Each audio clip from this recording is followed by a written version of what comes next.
তোমাদের পাশেই আছি হৃদয়ের কাছাকাছি। জীবনের পথ সোজা নয়, আশা নিয়ে নিত্য বাঁচি।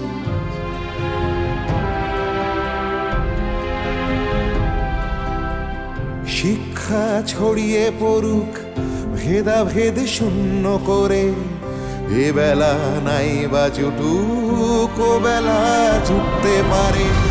বিপ্লব আসছে দেখো নারী তুমি পিছিয়ে জানি, জ্বলে ওঠো নিজের আলোয়, মুছে দাও দুঃখ গ্লানি। এভাবে আর থেকো না হাহাকার জড়িয়ে বুকে, আমি হাত বাড়িয়ে আছি সাড়া দাও আমার ডাকে। আমি হাত বাড়িয়ে আছি সাড়া দাও আমার ডাকে।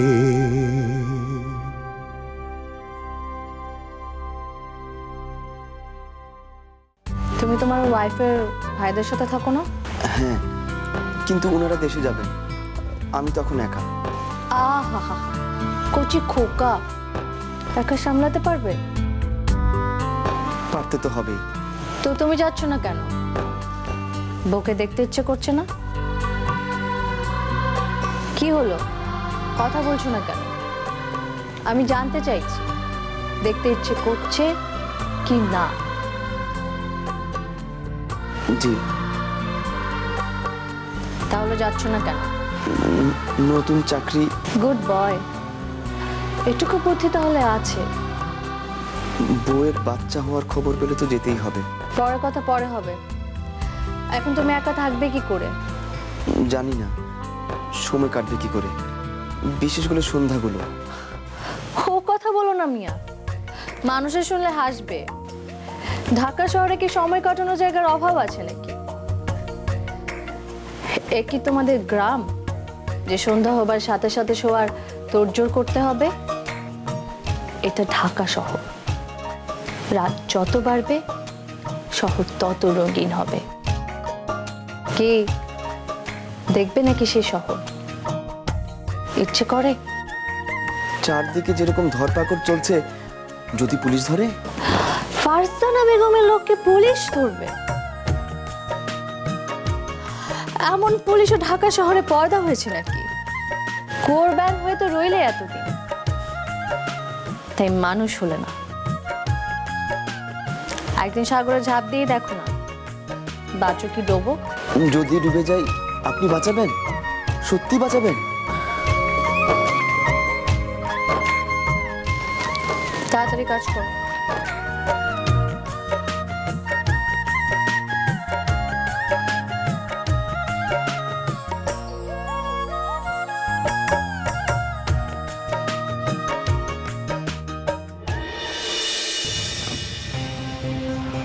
আব্বা। ও, তুমি এসেছো? বসো। বৌমা, তোমার সঙ্গে আমার কিছু জরুরি কথা ছিল, একেবারে খোলাখুলি আলোচনা করতে চাই, যেটা 5 জনের সামনে হওয়া সম্ভব। দেখো, এই কবিরাজি ঘরে আমি কিন্তু কাউকে সাধারণত আসতে বলি না। এটা আমার নিজস্ব জগৎ, নিজস্ব সত্তা। তুমি নিশ্চয়ই খুব অবাক হয়েছ। এই কবিরাজি ঘর আমার সাধনালয়, আমার পরীক্ষাগার। এখানে আমি সাধারণত কোনো মিথ্যা বা অন্যায়কে প্রশ্রয় দিই না। আশা করি তুমিও এটাকে সম্মান করবে।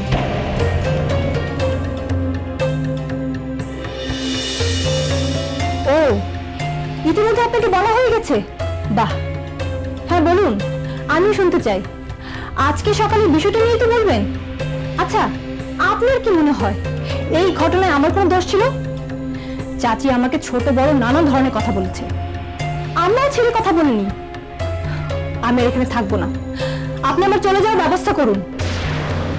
দেখো মা, একটা সম্পর্ককে নষ্ট করতে বা উপরে ফেলতে তো সময় লাগে না, কিন্তু সেটা যাতে না হয় সেই চেষ্টাই তো করতে হবে। আমি অনেক মানিয়ে চলার চেষ্টা করেছিলাম, কিন্তু এদের ব্যবহারের জন্য বাধ্য হয়ে আমি। তুমি তাহলে কি চাও? কিসে তোমার শান্তি হবে? কি করলে এই বাড়িতে একটু শান্তি ফিরে আসবে বলে তোমার মনে হয়? ও, আজ আপনার কাছে মনে হচ্ছে অশান্তির মূল কারণ আমি? তা তো বলবেনই, আমি তো এবারের বউ, মেয়ে তো আর নই। এতদিন যে মুখে মা মা শোনাতেন আমি আপনাদের মেয়ে, এটা আসলে আপনার কথার কথা। এই কথা আপনি নিজেও বিশ্বাস করেন না। মেয়েদের বিদায় করে আবার ঘরে মেয়ে আনবো বলেই তো অনেক আশা করে তোমাকে এনেছিলাম না। আজকে আমার বংশের ডালপালা বেড়েছে, তোমারও 2টি সন্তান। কিন্তু আমি নিজে কি মনে করতাম জানো? তোমার সন্তান 3টি, জ্যেষ্ঠ আমি নিজে। আমার মন বলছে যে আমার কাজ শেষ হয়ে এলো, আমি বোধ করি আর বেশি দিন বাঁচব না। এসব কথা উঠছে কেন? আমাকে বলতে দাও না। আল্লাহ মেহেরবান, আজকে আমার বংশ ভরে উঠেছে। একে একে গুরুজনরা তো সবাই চলে যাচ্ছেন। আদাব বলো, সালাম বলো করতে পারি মাত্র 2জনকে, বড় আম্মা আর জমিদার শঙ্করদেবকে। আল্লাহর কৃপায় তোমরা সবাই তোমাদের ভালোটা বুঝতে শিখেছ, কিন্তু তাই বলে তোমরা গুরুজনকে অসম্মান করো, নিজেদের স্বার্থটা দেখো, সেটা তো আমি চাইনি। আমি আমার ন্যায্য পাওনাটুকু বুঝে নিলে তাকে স্বার্থপরতা বলা হয় বুঝি? চমৎকার আপনাদের বিচার। বাবুর আমার বুকের পাঁজর ছিল, আমি নিজে তাকে বিয়ে দিয়ে ছোট বউকে ঘরে এনেছিলাম। বাবুরও কোনোদিন তার বড় ভাবি আর বউকে আলাদা করে দেখেনি, কেউ কোনোদিন বলতে পারে না। আর আজকে তুমি তাকে গরম দেবো বলছো? অর্থের এত অহংকার তোমার? আমি যা বলেছি সত্যি বলেছি, এর জন্য আমার কোনো অনুশোচনা নেই। আমার স্বামীটা খেয়ে পড়ে আবার আমাকে কথা শুনবে, তা তো হবে না। ফের যদি আমার পিছনে লাগতে আসে তাহলে এর উপযুক্ত জবাব পাবে। এর জন্য যদি কোনো অশান্তি হয় তবে হোক। দেখো মা, তোমার ব্যবহারে যদি কোনো বিনয় বা সহনশীলতা না থাকে তাহলে তো তারা বলবেই। তোমার যদি কোনো অভিযোগ থাকে আমাকে বলো। তোমার ওই বুড়ো ছেলে যদি প্রতিকার না করে তখন তোমার যা ইচ্ছে তাই করো। আমি আপনার জন্য অপেক্ষা করতে পারবো না। আর আপনি যে কোন দিক থেকে কথা বলবেন তা তো বুঝতেই পেরেছি।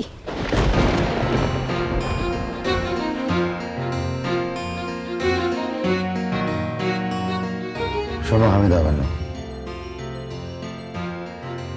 তোমার এই অভদ্রতার কথা আমি আমার ছেলে সুলেমানকে বলতে পারতাম,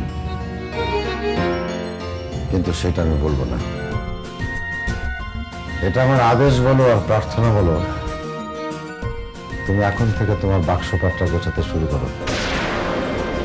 সুলেমান এলেই আমি তোমাকে তার সঙ্গে পাঠিয়ে মুক্তি পেতে চাই।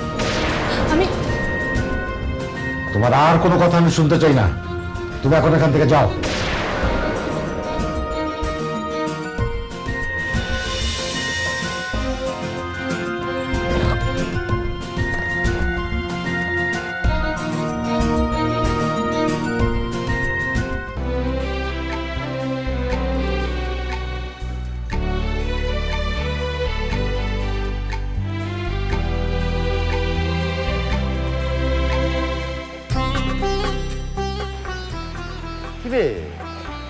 দাঁড়িয়ে পড়লি কেন?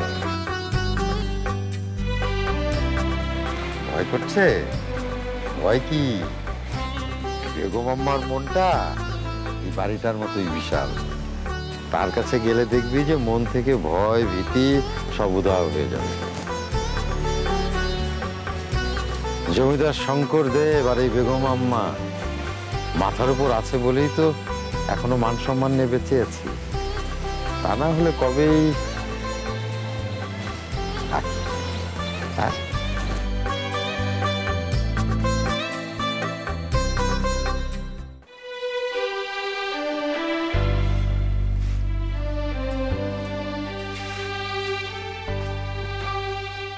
সব ভালো করে দেখে নাও, কিছু ফেলে যাচ্ছ কিনা।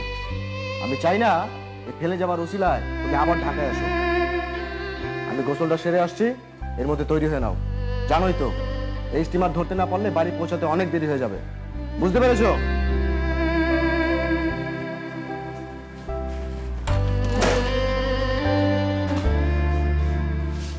ও তুমি তৈরি? আচ্ছা বসো, আমি তোমার জন্য কলার চিড়ে আনছি। এত দূরের পথ, পেট আর মাথা দুটোই ঠান্ডা থাকবে। ফুলমিয়া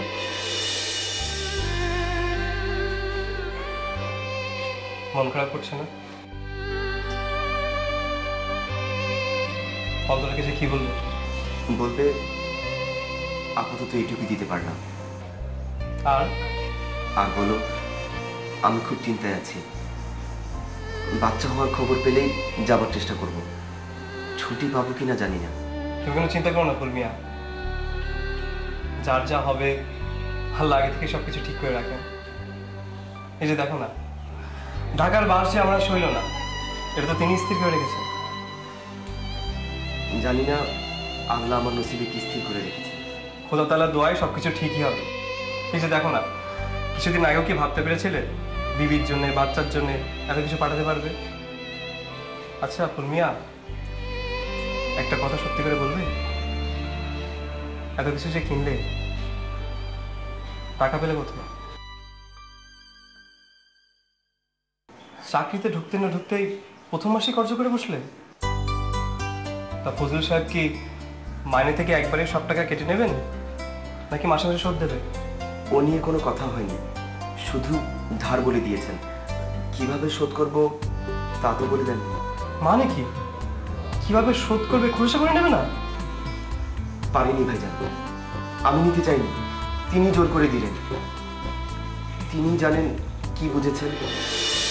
তুমি কি মাছে চাষ করতে এসেছো নাকি নদীতে জাল ফেলতে এসেছো? তোমাকে আমি কতবার বলেছি ফুলমিয়া, এরকম নোংরা ইস্ত্রি না করা জামা পরে কোর্টে আসবে না। এটা কি তোমার গ্রামের মজলিস? এটা ঢাকা কোর্ট, এখানে একটা আদব কায়দা আছে। চুপ করে আছো কেন তুমি? বলো, তুমি কি ইচ্ছে করে আমার কথা মানবে না বলে এমন করছো? না। তাহলে তোমাকে আমি আগে একবার বারণ করিনি? তখন ছিল সবেমাত্র গ্রাম থেকে শহরে এসেছি, বিবির কথা মনে পড়ছে, সারা রাত ঘুমাতে পারিনি, তাই সকালে উঠতে দেরি হয়েছে। আজ হঠাৎ করে এতদিন পরে বিবির কথা মনে পড়ে কি সারা রাত কেঁদে ভাসিয়েছিলে? না, ভয়। ভয়? কিসের ভয়? যে ভূতের। ভূতের ভয়? হ্যাঁ, আপনি তো জানেন সোলেমান ভাই আর সুলতান ভাই দেশে বাড়ি যাচ্ছে। এখন গোটা বাড়িতে আমার জিম্মায়। এইসব কথা ভেবেই ঘুমটা উবে গেল। তার সঙ্গে ভূতের সম্পর্কটা কোথায়? সম্পর্ক নেই। রাতে কত রকমের ভূত বেরোয় বলুন তো। রাতে একা থাকলে জিন, পরি, পেতনি, আর সবচেয়ে ভয় পাই বামন ভূতগুলোকে। তাও রক্ষে আশেপাশে আলেয়া ভূতগুলো নেই, তবে সাহেব ম্যাম ভূত থাকতেও পারে। এরপরেও ভয় পাবো না বলুন? তাই তো রাতে একা থাকতে পারি না। হায় আল্লাহ, মামায় কাকে ধরে নিয়ে এসেছে? আমি কি ভুল বললাম? না, তুমি একেবারে সব ঠিক বলেছো। তবে তোমার চিন্তা করার কোনো কারণ নেই। তোমার মতো এরকম একটা মুক্তিয়মান গেও ভূত থাকলে অন্যান্য ভূতেরা ভয় তোমার ত্রিসীমানায় ঘেঁষতে ভয় পাবে। তাই না? হ্যাঁ তাই। তবে তোমার চিন্তার কোনো কারণ নেই। সত্যিকারের ভূতেরা জ্যান্ত মানুষের ক্ষতি করতে পারে, কিন্তু জ্যান্ত মানুষ ভূতের ক্ষতি করতে পারে না। তো গ্রামের বাড়িতে রাতের বেলায় উঠতে হলে বউকে সাথে করে নিয়ে যেতে নাকি?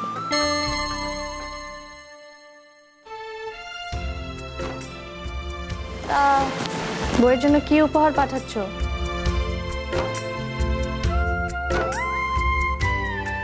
উপহার পাঠাচ্ছ না? সে কি, শহরে চাকরি করছো আর বিবিকে উপহার পাঠাবে না? তারও তো একটা শখ আহ্লাদ আছে, নিজে তো বেশ মজায় আছে। তা কি নাম তোমার বিবি? অন্তরা। অন্তরা? তো অন্তরা আশা করে থাকবে না তার স্বামী তার জন্য কি পাঠাচ্ছে?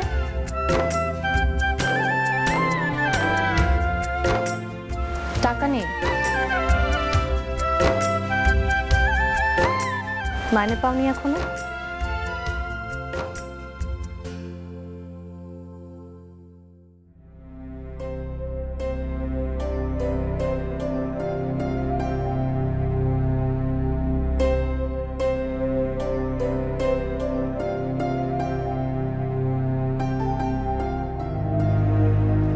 এই নাও ধার।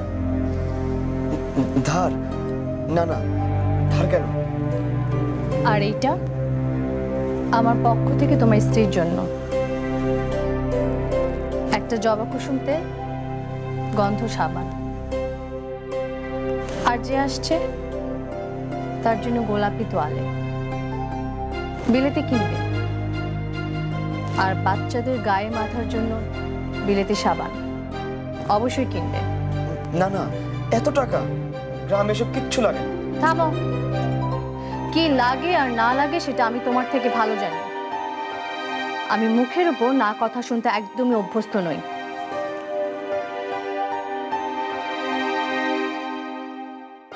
ইস,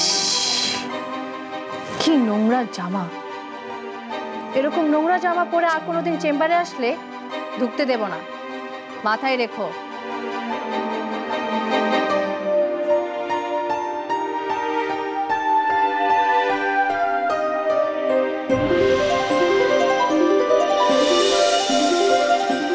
শাসন করে আবার আদরও নাকি ভালোবাসে? এমন বস চট করে পাওয়া যায় না ভাই। এ ব্যাপারে তুমি সত্যিই ভাগ্যবান। ম্যাডামের কথা শুনলেই না আমার কেমন যেন সবকিছু ভুলিয়ে যায়। তা তোমার এই ম্যাডামের সাত কাহনের কথা বাড়িতে তো বলা যাবে না। পাগল নাকি? বাড়িতে কি বলবে এক, মানবে আরেক। এই প্রসঙ্গে কিচ্ছু বলার দরকার না। ফুলমিয়া, যে এই বাড়িতে আমরা কেউ থাকবো না, তোমার একা থাকতে ভয় করবে না? দেখো ভাই, এই ভয়টাই দেখাবে না। আমরা তো জাহাজ ঘাটে গিয়ে থাকবো অথবা বাজারে। আচ্ছা আচ্ছা, ঠিক আছে, বলবো না। কিন্তু এই বাড়িতে তোমার এমনিতেই থাকা চলবে না ভাই। এবারই বাস তোমার উঠলো বলে। কেন? এবারে যে আসল জিন, সে কিছুদিনের মধ্যে এখানে আসবে। তাকে তুমি শাকচুন্নি বা পেতনিও বলতে পারো।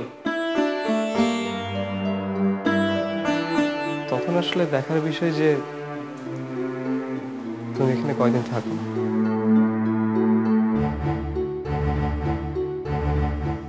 তোতনটাই সবচেয়ে দুষ্ট, ওকে সামলাতেই পারে না। আমার সাথে খালি ঝগড়া করে। রোশনি খুব শান্ত। তোকে সামলাইটা কে? ওর মা? চাচি, চাচি তো সামলাতে না পারলে ধুমধাম পিটিয়ে দেয়। বলিস কি? হ্যাঁ, ওইটুকুন দুধের বাচ্চা মারে কে ওরকম করে? মারবে না, কথা শোনে না যে। আর ওর যত রাগ আমার উপর। আমি ওকে বাচ্চা ছেলে বলি, তাই ওর রাগ। তোকে সামলায় কে? মেজো ভাবি যার গুল। সুলতানের বউটা খুব ভালো হয়েছে না রে? হ্যাঁ, জানেন আম্মা, প্রথম যখন এই বাড়িতে ভাবিজান এলো, তখন একদিন আমি সাদা চাদরে শরীর দেখে ভাবিজানকে ভয় পাই দিয়েছিলাম। না না, ওরকম ভয়টাই দেখাস না। অনেক সময় তো ভয় পেলে মানুষ মূর্ছা যায়, তখন আরেক বিপদ। চাচির মতো বলতে পারিস। আমি আপনার কাছে যা শিখবো সব চাচিকে শিখাবো। আর অন্তরাপর গুল ভাবির তো অক্ষর জ্ঞান আছে। আর চাচিকে যদি একবার শিখিয়ে দেই, আমাদের কেউ আর নিরক্ষর থাকবে না। ও না, বড় ভাবি তো করতে পারে না। সে তো শহরের লোক। শহরের মানুষ বুঝি আলাদা। আচ্ছা আম্মা, একটা গল্প শুনুন তো। হ্যাঁ, পড়া বাদ দিয়ে এখন গপ্প। আচ্ছা থাক, গপ্প না, একটা সত্যি ঘটনার কথা বলি। তুই তোর ভাবের কথা বলছিস না, ভয় পাইয়ে দিয়েছিলি, ওই রকম আমাকেও একজন চমকে দিয়েছিল। কে জানিস? একটা কাকাতুয়া। কাকাতুয়া? আব্বুর মুখে শুনেছি, দুধ সাদা রং, কথা বলা পাখি। ওরাই তো ছিল বুঝি? হ্যাঁ, আমার বিয়ের পর তো এই বাড়িতে এসে দেখেছি ময়ূর ছিল, রাজহাঁস ছিল, তিতির, চীনা মুরগি, কত কি ছিল। আর ওই কাকাতুয়াটা, একদিন জানিস আমি ওকে বললাম, এই বলতো দেখি, আল্লাহ মেহেরবান, আল্লাহ মেহেরবান। ও খাট দেখি আমার দিকে তাকালো, তারপরে কি বললো জানিস? হারামজাদি।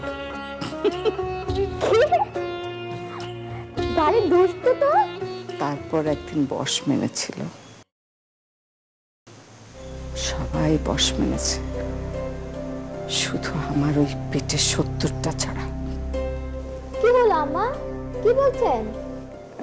হ্যাঁ, না শোন, এই তুই এখন আয়, বেলা পড়ে এলো, তোর বাপ অনেকক্ষণ ধরে বসে আছে, যা।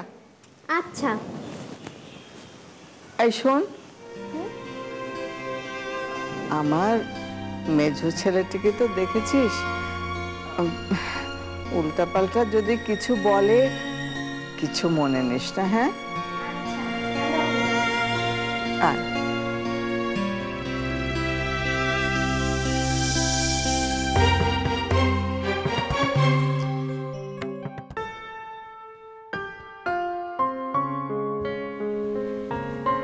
কি গো, গেলে না? কোথায়? ওই যে লোকটা এসে ডাকলো, বললো ওর মায়ের নাকি অসুখ। না, ইচ্ছে করলো না। ওদের গায়ে তো কবিরাজ আছে, ওর কাছে যা। তোমার উপর ভরসা আছে বলেই তো ওরা এসেছে, যেতেই পারতে। আমাদের যা কপাল পোড়ার সে তো পুড়েছে। তবু 5 জনের ভালো হোক, মানুষের বিপদে আপদে তোমরাই তো ভরসা। শুধু কি আমাকেই একতরফা ভাবে করে যেতে হবে? গায়ের লোক প্রতিদানে কিছুই করবে না? বিপদে পড়লেই চেনা যায় কে বন্ধু আর কে শত্রু। তুমি বলো পারো, এ গায়ের কেউ কি কোনোদিন একবার খোঁজ নিয়েছে? কেন, পাশে তোমার বন্ধু আছে না?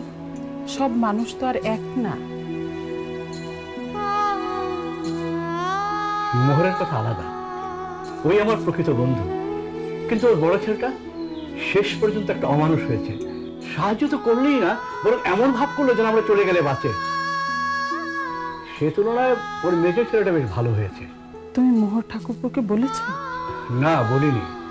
বললে শুধু শুধু কষ্ট পাবে, কিছু বলতেও পারবে না। আর বললে কি কোনো পাত্তা পাবে? বড় পোস্টে চাকরি করা উপযুক্ত ছেলে কিনা? আচ্ছা পারো, মানুষ কি এত সহজে সবকিছু ভুলে যেতে পারে? যারা পারার তারা পারে, সবাই পারে না। মোহর ঠাকুরকে পেরেছে তোমায় ভুলে যেতে? চাকরি পাওয়ার আগ পর্যন্ত সুলেমানটা কিন্তু এমন ছিল না। সুইমোরকে ছোটবেলার মতো ভালোবাসত। আর আজ সুইমোর অ্যারেস্ট হয়েছে শুনে এতটুকু হেলদোল দেখলাম না। এই হচ্ছে পুলিশে চাকরি করার গুণ। তোমার আর মোহর ঠাকুরপো সেরকম ভাবছিল।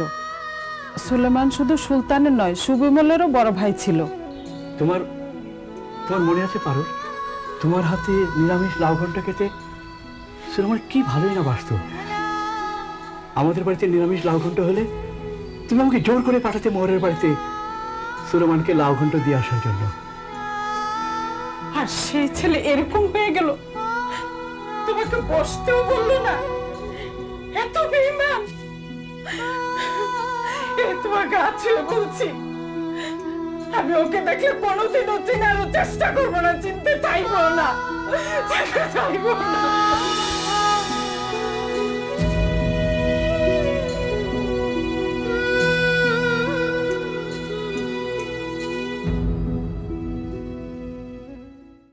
তোমার বউ যার ক্ষতি করার জন্য উঠে পড়ে লেগেছে, সেই মেয়ে তোমার নিজের মায়ের পেটের বোন। এমন বউয়ের উপর তুমি তো মুরব্বী মানুষ, তুমি কি বিচার করবে আমি জানি না, কিন্তু ওপরওয়ালার কাছে এর বিচার তোলা রইল।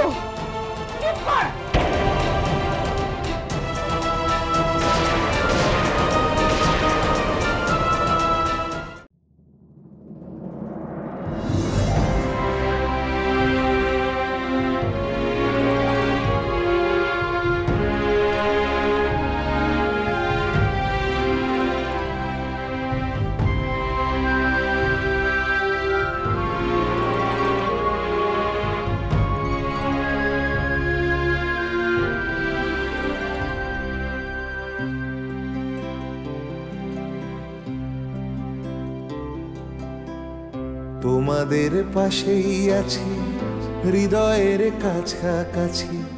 জীবনের পথ সোজা নয়, আশা নিয়ে নিত্য বাঁচি।